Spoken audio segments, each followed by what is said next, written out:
This show is sponsored by Lila Arboretum Society.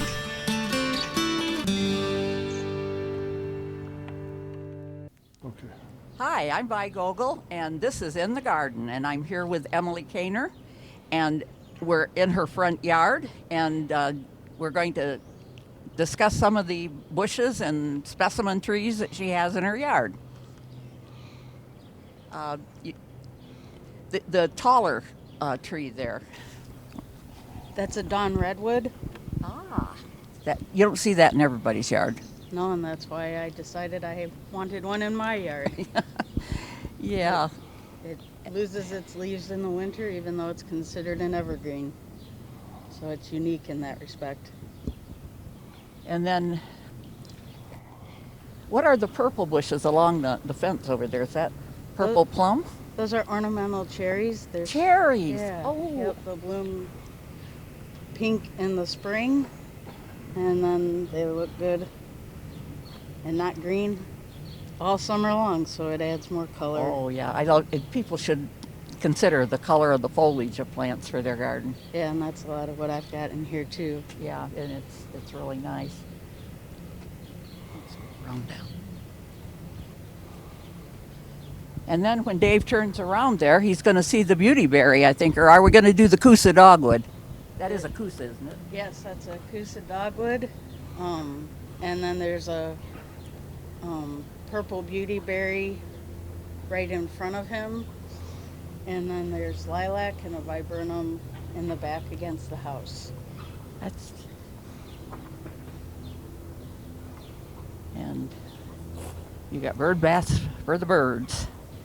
And then there's a rhododendron by the front of the house, and there's should be a bunch of 4 o'clocks coming up. They like heat and hot and nasty summer weather, so now that it's finally that type of weather, they're finally starting to grow, but those are all from seed. Oh. They were volunteers when we bought the house, and they've been here ever since. So I let them go. And this tree here is a river birch? Yep, that's a river birch. And you got 3 clumps. Three. It's a clump of 3, but it was all in one pot together. You know, I bought a sizable one and put it in, and over a couple of years, 2 of the stalks, or the, whatever you call them, 2 of them died out, and all I've got just 1 tree.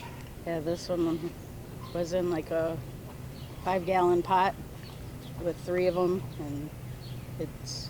I wish mine had. I like the three in a pot stuff, and I don't recognize this plant down here. Those are Ozark sundrops. Oh, sundrops. Oh, So okay.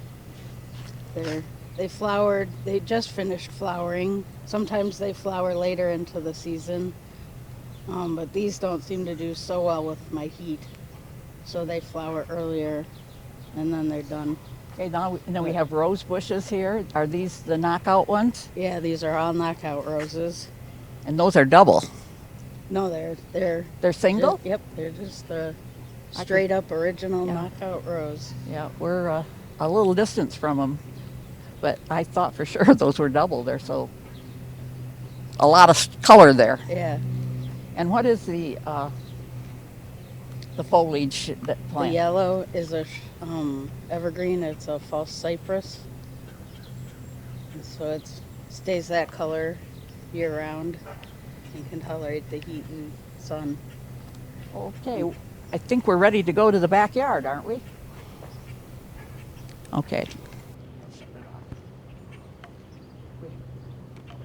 Yes, I grow these for my parents. I don't care for tomatoes, but I have a good spot for growing them. So yeah, it's nice and sunny here. I said I'll grow them if you come by and pick them and eat them, and so they do.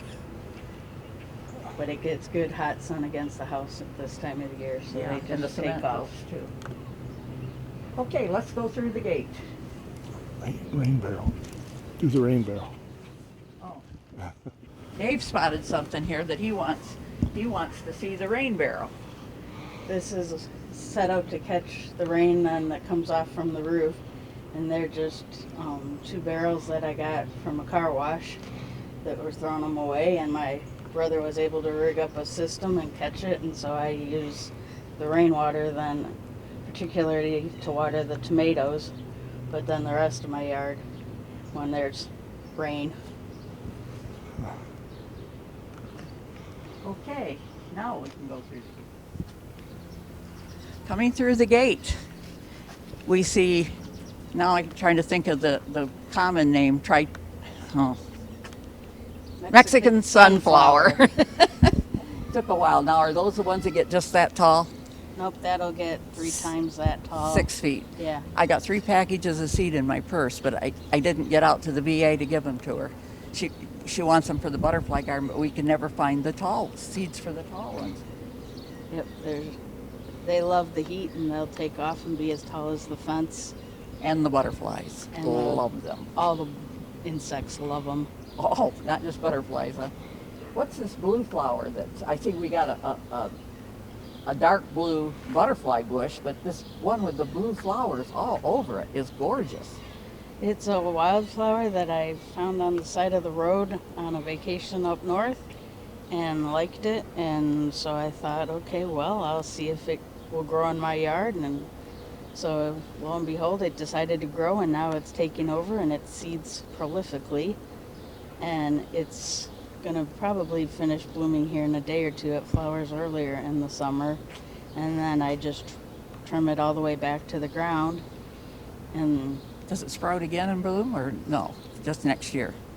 It probably will seed from that. It reseeds so fast in this rock area without any real soil that I don't let it go too crazy, because otherwise it'd be taking over the whole yard.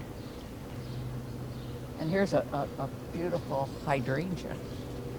Yeah, got a hydrangea and some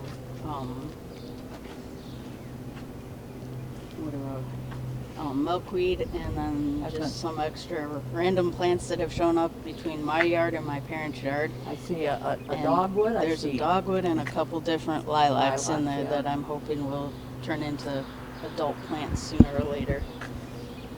Boy, since I was out here, some of these trees or bushes have taken off.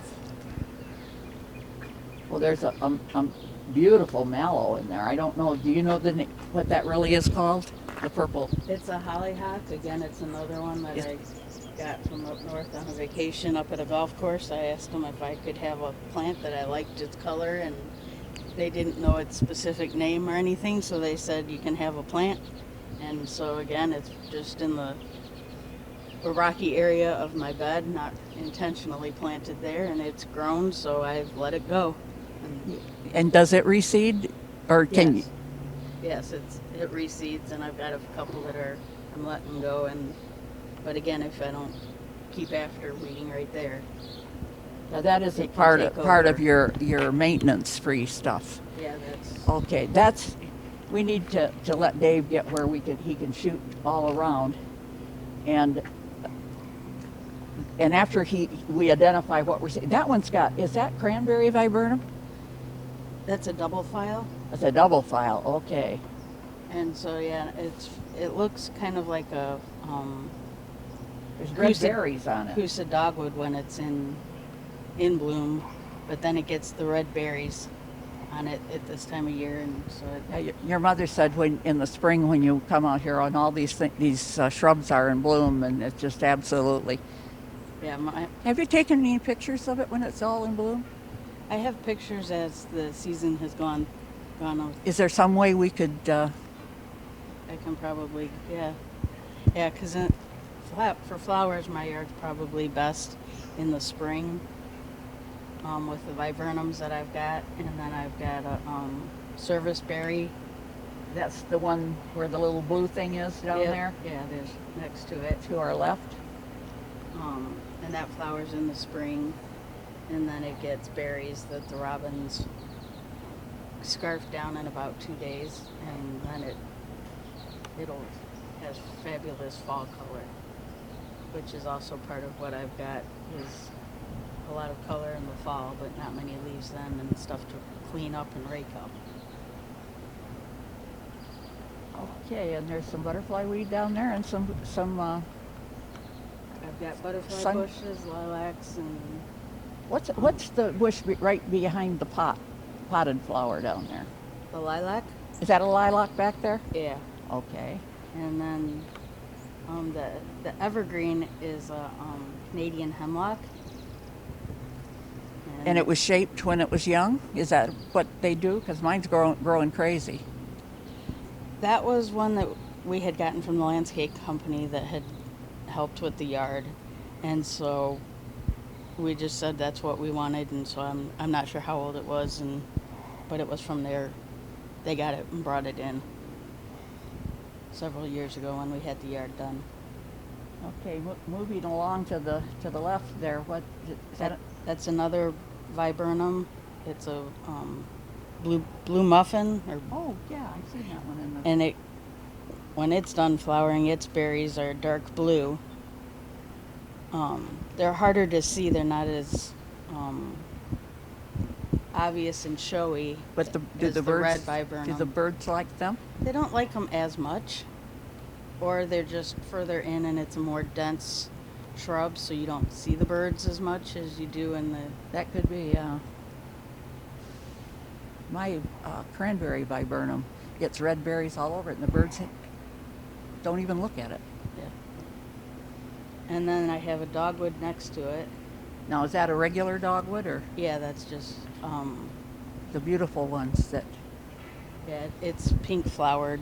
Oh, it's a pink flowered one. If it flowers like it should. Dig that along in the woods down in Georgia. I wish. Yeah.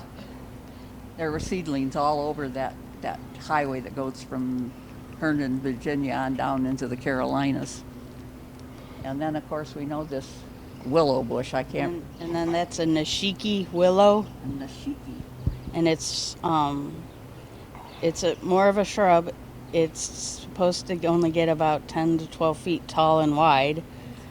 I usually trim it down and leave a couple of stems on the base and 2 or 3 feet up, and it grows from there each year. So you can either trim it far back and contain it in its own to what you want for its shape, or let it go and see what happens. And Yeah, I that's saw what happens, and I had to take the chainsaw and I cut it right down, and right now it's beautiful.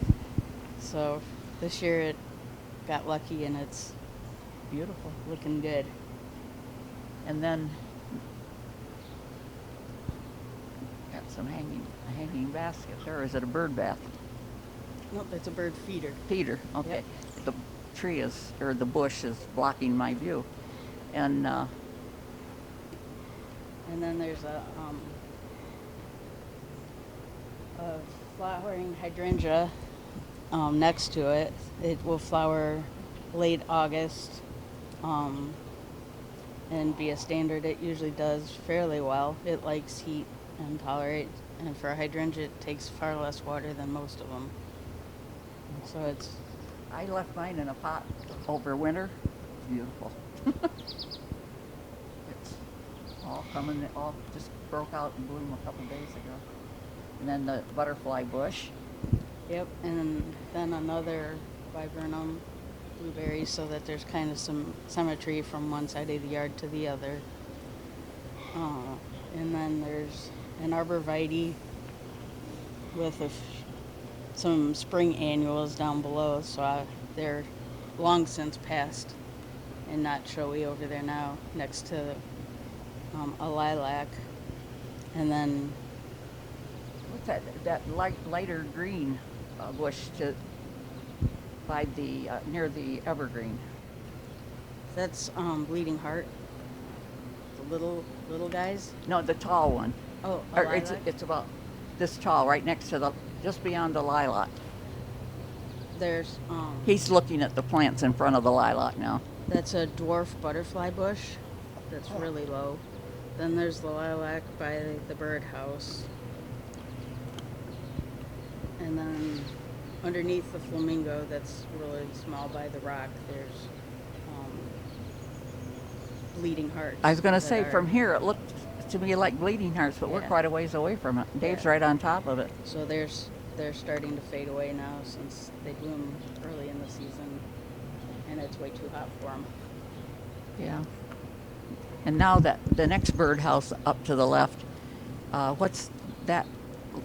It's a different shade of green. And I like the your use of foliage colors. It's a summer sweet ruby spice. It flowers. It'll probably be flowering in the next week or so.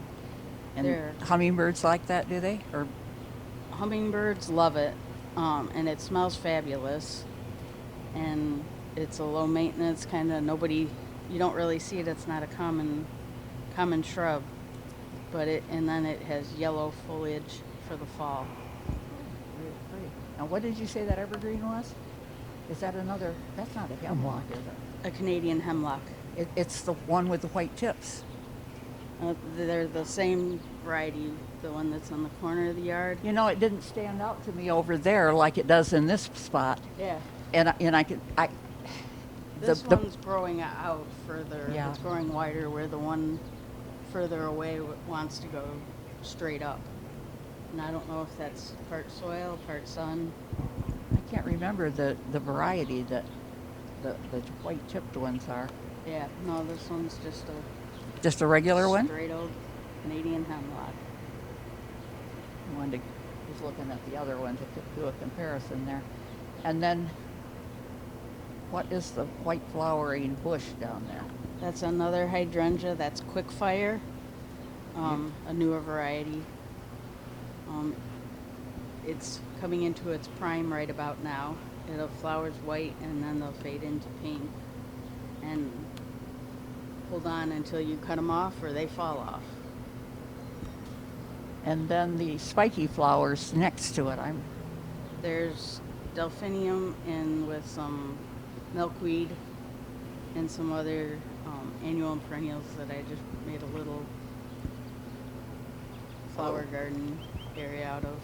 Yeah, you got some of your collected stones. Yes, I have rocks everywhere. Okay. And is this your garden equipment shed? Yes, that's where all the weapons are kept. Ho ho ho! That's what All the tools of the trade. weapons, because the bushes know what's coming. Yeah.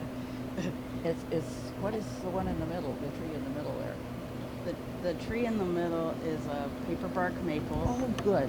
And then on either side there's hydrangeas. And then And those are the ones you can put the garden sulfur on and they turn blue? they're supposed to, but I haven't made it work yet. They do what they want to do, and they take a ton of water.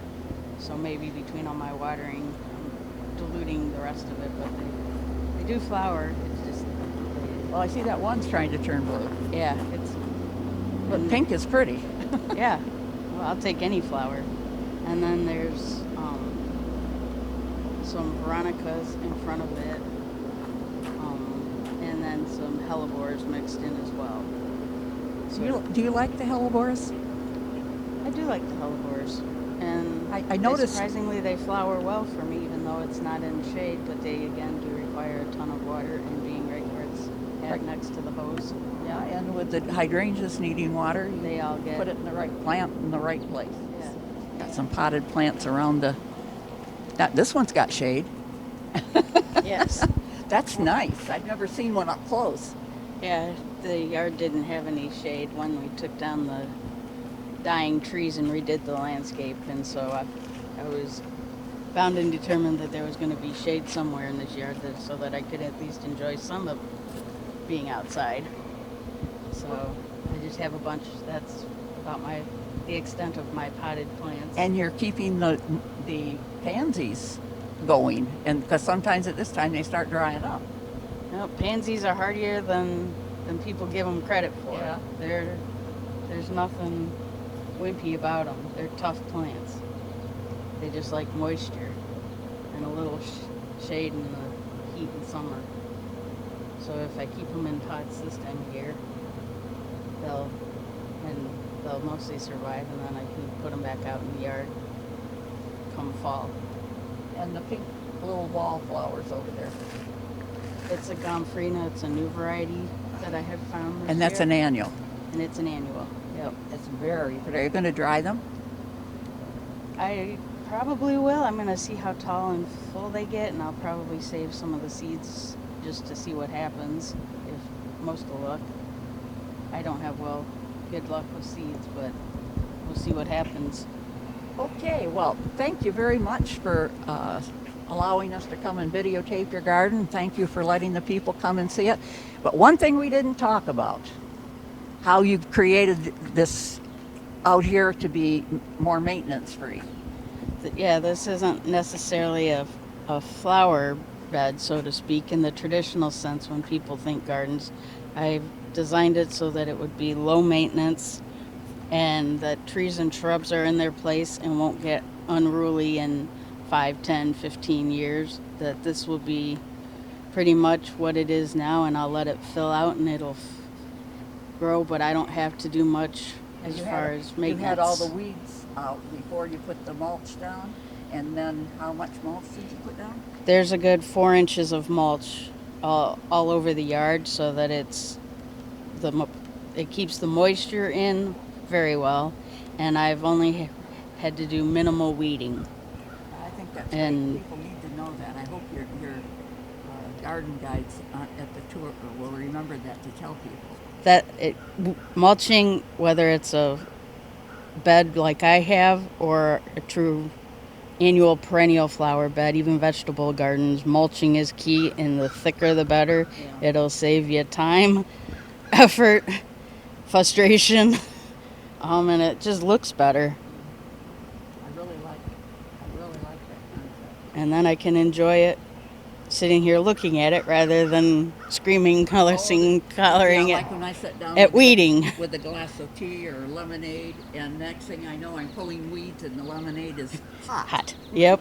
Been there, done that one too. Janet McConovich used to say, rope off 10 square feet, and don't move out of that spot until you've got it ready. All your weeds are gone, you've done everything you want to do, then move on to another 10 square feet. I have a bucket that I take, and when the bucket is full, you're done. You have to get up and move to dump it, or else you make a bigger mess, and that tries to contain the nonstop weeding issue. Yeah. Okay, well, thanks again. I really hope a lot of people come to see your garden this weekend, because I think it's really great that you have created what just about everybody wants. Low maintenance. If you would like to become a master gardener, call 969-0270, extension 116. If you have questions or suggestions about this show, call 963-1448.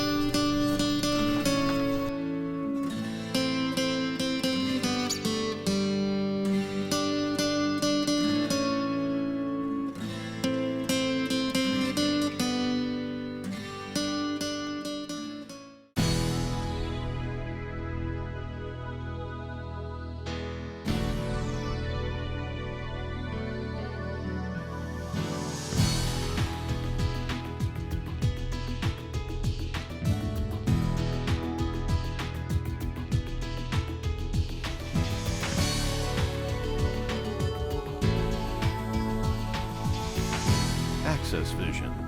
Your voice, your community.